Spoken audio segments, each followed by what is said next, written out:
इस महिला का शरीर धीरे धीरे पत्थर का बनता जा रहा था। उसके पीठ से परियों जैसे पंख भी निकल आए थे। देखते ही देखते महिला पूरी तरह से पत्थर की एक नई रोती हुई परी बन चुकी थी। इस जगह पर कई सारी डरावनी मूर्तियों का एक समूह था। तभी अचानक महिला वापस से इंसान बन जाती है। परियों की सेना को देख उसे कुछ अनहोनी होने का एहसास हो रहा था। डॉक्टर अपने दोस्त को जब ध्यान से देखती है तो उसके पीछे एक परी छिपी हुई थी, जिसके बाद रोती हुई परियां उसके घर तक पीछा करने लगती है, जिस कारण महिला का शरीर बदलने लगा था। उसकी आंखों से रेत बहने लगी थी। दरअसल जब महिला का इलाज चल रहा था तो अचानक उसके मस्तिष्क पर एक रहस्यमयी प्रभाव पड़ता है। उसकी आंखें फैलकर बड़ी हो गई थी और शरीर कांपने लगा था। कायरा कुर्सी से उठकर चिल्लाने लगती है कि अंत आ रहा है जिसे कोई नहीं रोक सकता।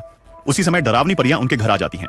यह डरावनी रोती हुई परियां इंसान को उसके अतीत में भेज सकती थी, जहां वो लोगों के पास पलक झपकते ही नजदीक आकर डराती थी और उन्हें मार डालती थी। इलाज करने के बाद जब डॉक्टर जाने लगती है तभी बाहर से कोई पत्थर फेंकता है। बुढ़े गुस्से में पत्थर को लेकर बाहर जाता है, लेकिन उसने जैसे ही दरवाजा खोला तो बाहर रोते हुए फरिश्ते थे। महिला परियों को देखते ही बुढ़े को धीरे से बिना मुड़े पीछे हटने को कहती है, क्योंकि नजर हटते ही परियां एकदम से नजदीक आ जाती थी। यह देख बुढ़ा थर थर कांपने लगा था। तभी डॉक्टर महिला आकर तुरंत दरवाजा बंद कर देती है। तभी कायरा शोर सुनकर नीचे आ गई थी और अचानक उसकी आंखों से रेत निकलने लगी थी। उसके हाथ भी धीरे धीरे पत्थर के बनते जा रहे थे।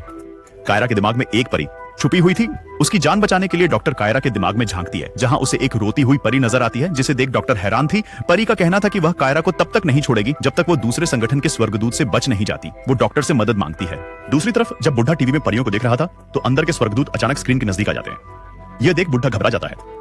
तभी टीवी स्क्रीन से एक परी बाहर निकल आती है, जिससे बुढ़ा डरकर छड़ी उठाता है और टीवी को तोड़ देता है। डॉक्टर अभी भी कायरा के दिमाग में छिपी हुई परी से बात कर रही थी। उसका कहना था कि उसने ब्रह्मांड के विभाजन का सारा ज्ञान चुरा लिया था, यहां तक कि जीवन मृत्यु का रहस्य भी उसके हाथ में था।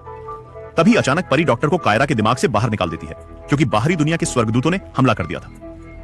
डॉक्टर महिला, कायरा और बुढ़े को परियों को घूरता छोड़कर तहखाने का दरवाजा तोड़ती है। बुढ़े ने दो परियों के सर पर कनेक्टर लगा दिए थे ताकि वो परियों को उलझाकर भाग सके, लेकिन रास्ता सुरक्षित नहीं था, क्योंकि चारों ओर दीव